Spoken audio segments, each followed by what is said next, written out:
the ARGUS IS system, that's not a drone itself, it's a software platform. And again, just thinking about the scale of how much data is being collected, even from just like 136 square mile area, you guys might be somewhat familiar with like the scale of like content is uploaded to YouTube on a daily basis. I think it's like petabytes. So there's gigabytes, terabytes, petabytes, and then exabytes. I think I could be missing one.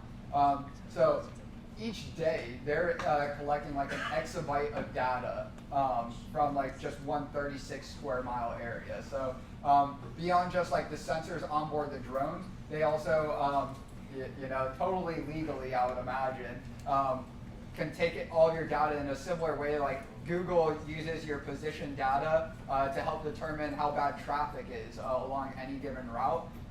That same sort of data is utilized if they want to know where you're at, whether they have a visual on you from a drone like that, outside, or you're within the comfort of your own home within your four walls, you can still be seen. And again, I'm not trying to scare you. It's just the reality is we already have big institutions, including our own government, with the access to this information. And I think especially smaller drone platforms, like the ones we're developing with our software platform, while we're never going to be able to take away, all this information that, these larger institutions already have, we can level the playing field and give everyone that same sort of equal access to the world around.